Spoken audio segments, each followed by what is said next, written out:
So welcome, Dean. Thank you. Dean Leffingwell, entrepreneur, author, CEO of Scaled Agile Inc. and creator of the SAFe framework. Welcome to the UK. Thanks for having me, Darren. When was the last time you were in the UK, Dean? I know I should know the answer to that question. I'm not exactly sure. I think it was 4 or 5 months ago. I came here with Michael. We did the usual, had a couple meetups and talked to some customers and just tried to help people adopt SAFe. Well, welcome back. Thanks. So let's start off by, what's your vision for SAFe over the next few years?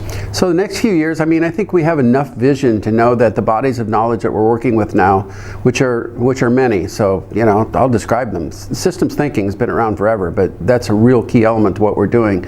A later entrance is lean product development and product development flow. Ward and Reinertsen, et cetera, that's an incredible body of knowledge.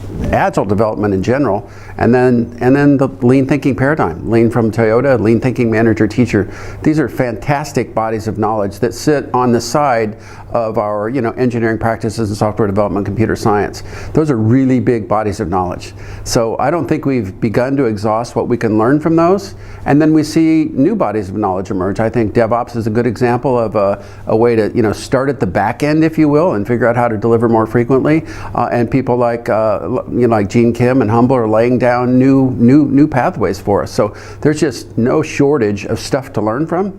And I think our strategy in SAFe is to not be overly proud about our method, our dogma, or whatever, but to learn from the best. And those bodies are all there. They're still evolving. We learn new things every day. So we'll continue to release a new version of SAFe every year or so. We're on the throes right now of a significant release, version 4.5. I'm sure we'll talk about that when it's coming up. But there was a version 1. There was 2. I think there was 2.5. We had to do a patch for 2.6. We did version 3, version 4, and now 4.5. 4.5 is a significant release. We didn't choose the word 5 for a number of reasons, mostly just not to disturb kind of the 4 rollout in the marketplace. So the vision is to learn and evolve, to record, synthesize. We're working through some new stuff now, which I'll talk about in a second, which I think really makes SAFe simpler.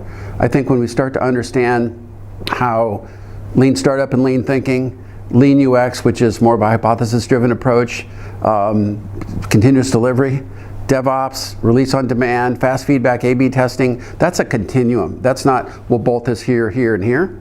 So in this next version of SAFe, I see it in some ways simpler. The big picture is still the big picture. There's a lot of elements on that. We haven't grown elements, but I think the story is simpler. I think thinking about smaller batch sizes right from the get-go, delivering that batch size and getting fast feedback. As we had that talk this morning, I mostly talked about, gosh, that epic is a cool thing. What's the hypothesis? What do you mean, what's the hypothesis? What do you think the business outcome will be when you do that? Well, we think this will happen. And then I ask another question. What's the simplest thing we could do to prove that hypothesis? Yeah. And that immediately gets you out of the kind of fixed waterfall, locked and loaded, big epic program feature and gets everybody thinking about proving their wares and getting faster feedback. So it will be leaner for sure and more agile. What it looks like, we'll just have to see. So we know that Agile is very pervasive in the organisation. Yeah, it is. And SAFe is very much focused on lean IT. But we're starting to see emergence into lean Agile budgeting, been around for a while. Mm-hmm. Yep. Agile HR, yep. Agile marketing. Do you see SAFe evolving into sort of non-IT areas or the wider enterprise? So the wider enterprise, yes. Systems and software and IT for sure centered there. The new release has a new name. We call it SAFe for Lean Enterprises. But we're not really leaving our roots either. So you mentioned things like HR, which needs to operate differently in an agile environment, right? The engagement model with knowledge workers is different. The next generation of people that we want to employ want to work in a really empowering environment where they can create their best craft and they're looking for knowledge rather than a job assignment, so to speak. So we have to cover those things. Lean Agile budgeting, we've been banging that drum for a while. We saw it this morning, right? In that conversation, it's like, well, we fund projects. Gosh, well, we need to talk more about that. So we will cover those other areas. In particular, we're working right now in Agile HR. We have 1, 2, 3 SPCs now that have an HR background, and they're conspiring and collaborating and creating some new content for us.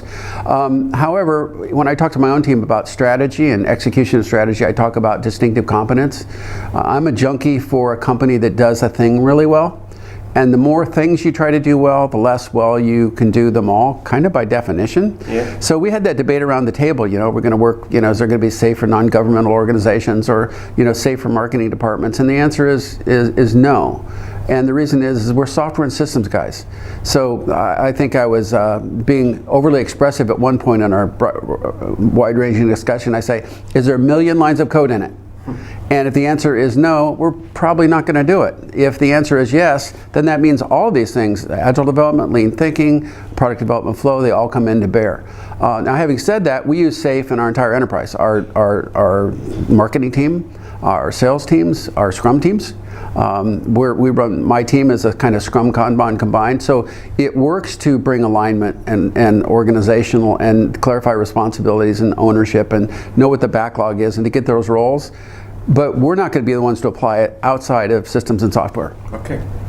In the early years, we're probably doing a version release every year. Mm-hmm. That's probably slowed down a bit. I think version 4 came out January, February of last year. Version 5? I know, it really hurts my feelings. So let's talk about continuous delivery. Yeah. I had a DevOps champion talk to me about that because continuous is a strong word. It turns out that continuous delivery or continuous delivery is not a monolithic thing. And whenever you think of it as a monolithic thing, you think about, I get a brand new version of operating system or a new app on my phone. Even SAFe, it's a website. It's a simple website, but it's hosted on AWS, and they do the international distribution for us. But we look at SAFe and we say, well, how often could I change that big picture without freaking people out? Yeah. Do you want to walk into a class and they look at the website and I moved an icon? And the answer is no. Well, so we decided that these major revisions set market expectations and people will adopt a version of SAFe. And that's one of the reasons we picked 4.5. We have a lot of stuff we want to coach and do different, but we didn't want people to think, oh, what I've done in 4 doesn't apply anymore. So the big picture we've decided purposefully to evolve slowly. But if you look at SAFe, for example, implementation roadmap was incremental delivery. Every article can be updated. We have guidance articles all the time. So there's a continuous flow of value around SAFe. You just can't change the big picture very often because that's the one people print a poster, they adopt the roles and responsibilities, and they implement. And organizational change management is difficult. It's not easy to implement SAFe or any other significant organizational change. So the frequency of our major releases has to be something the market can tolerate. Yeah. We're fully capable of firing up Adobe Illustrator and changing the big picture tomorrow, but the market doesn't want that. And I think that's a lesson about continuous delivery too. If I'm Verizon, I have this huge infrastructure product that does all of my billings.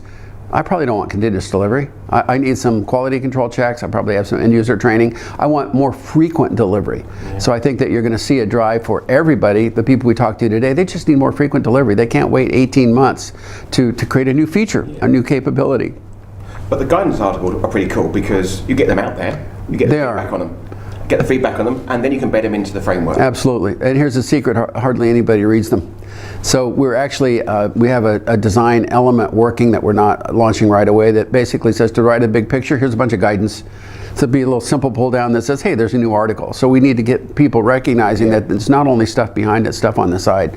And those are proving grounds. A lot of those articles like Agile HR is in guidance. Agile architecture actually moved to guidance because it became kind of not as critical for the mainstream big picture, but it's still there. Now. Yep. Lean UX moves to the front. So releasing of any system of any significant scope is not a monolithic thing. So when we think about continuous delivery, we need to think about more frequent delivery of the system elements that deliver value. Excellent.